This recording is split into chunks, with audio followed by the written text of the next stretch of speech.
What's going on, YouTube fam? It's your boy Tony 2 times, and we back with another episode of Hood Tales, man. Before I start, be sure to tap that like button. Definitely watch this video to the end. They hear the full story and all the details in the case. For the day one fam, y'all already know it's all love.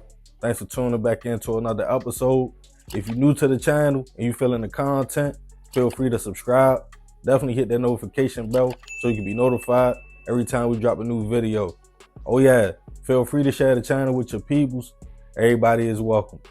With that being said, let's get right into the story. As parents, we try our best to raise our kids the right way. Give them the game on how to navigate life the best way we know how due to our experiences.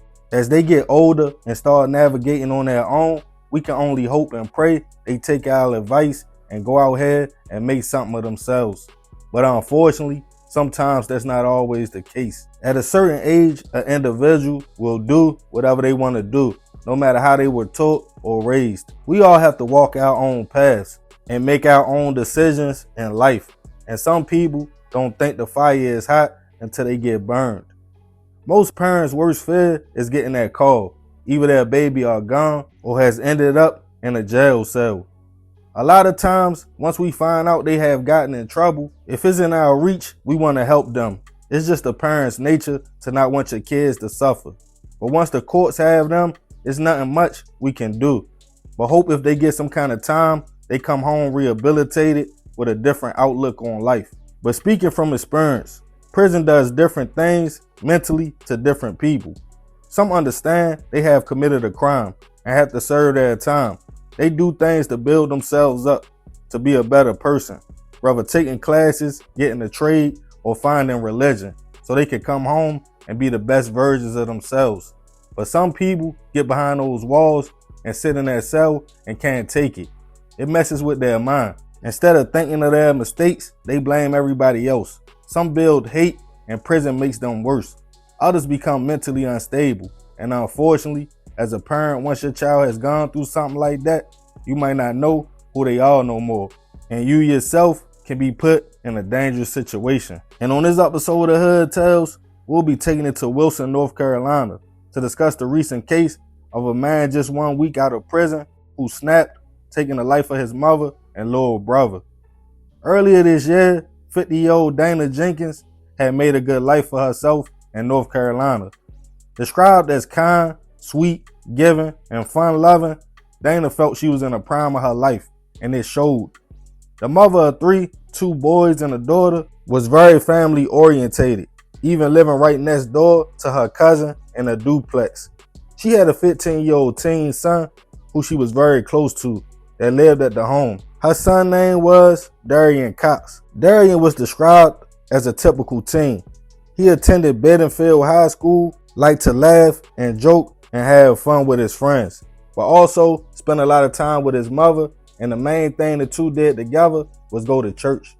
The local church was important to both of them, as Miss Dana loved helping and giving back to the community, volunteering, and Darian was a part of the youth ministry, with dreams of one day becoming a pastor himself. In early March of this year, they both were excited. She had gotten some good news. Her oldest son was set to be released from prison. 25-year-old Deron Jenkins. Deron had been locked up for a few years on multiple charges, including larceny of firearms, breaking and entering, and now that his release date was close, Dana wanted her son right there with her and his little brother.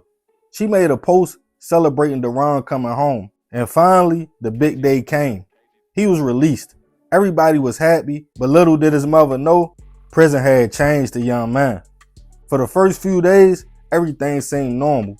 The family hung out, got caught up, talking about old times, but some family members peeped Deron was acting strange, almost disconnected. Then on Monday, March 31st, family and friends were worried about Dana and Darian, as no one saw them all day, and neither one of them were answering their phones. Deron was spotted multiple times on the front porch, and eventually police were called to the home in the 1700 block of Snowden Drive around 5:30 p.m. When they arrived, Deron was still at the home. As police entered, they found the horrible scene. Both Dana and Darian were suffering from stab wounds, and unfortunately, police were a little bit too late. The mother and son were pronounced gone at the scene. Police turned to Duran to ask did he know what happened to his mother and brother, but he just sat there with a blank stare and showed no emotion. Police noticed cuts on his hands, and he was taken into custody just 1 week after being released from prison on parole, charged with the slaying of his mother and brother. Dana's cousin and neighbor spoke out. She told the news she was worried about something like this happening. She said something seemed off about Duran. He would pace back and forth on the front porch, kept a blank look on his face, wouldn't talk much, seeming like he was planning something. She described him as a person that was throwed off, plotting to hurt somebody. She stated the last time she saw Dana and Darian was the night before, and when she woke up the next day, she knew something wasn't right because of the way her cousin's car was parked. She said Dana never parked like that. The community was in shock, including the mother and son's church. The bishop spoke out on the impact the loss had to the community and how giving and kind both of them were. He stated the congregation couldn't imagine somebody doing something to somebody like Dana, who was so loving and caring. And the youth ministry was also devastated about the loss of Darian, who had so much energy and life and was looking forward to his future. As Duran faced the judge, he still showed no emotion, even being charged and taking his mother's and brother's life. He is currently being held without bail and is awaiting trial and innocent until proven otherwise. Rest in peace to Dana and Darian. I send my prayers and condolences to their family and everybody affected by this tragedy. The thing that stood out to me was she was so happy for her son to come home, not knowing he wasn't the same person. And just 1 week later, he was snapped. I don't know what happened to Duran in prison, but I do know from experience, you see a lot behind them walls. And if your mind is not stable, it can break anybody. Some people also get on medications to pass time, not knowing the after effects it takes on their mind.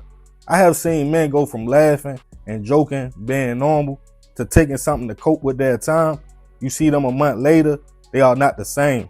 Their face all different, no talking, no expression, just an empty shell. But I'm gonna leave this one open for discussion. For anybody out there that has somebody that is locked up or have opened your doors to a loved one being released, how do you feel you should handle the situation?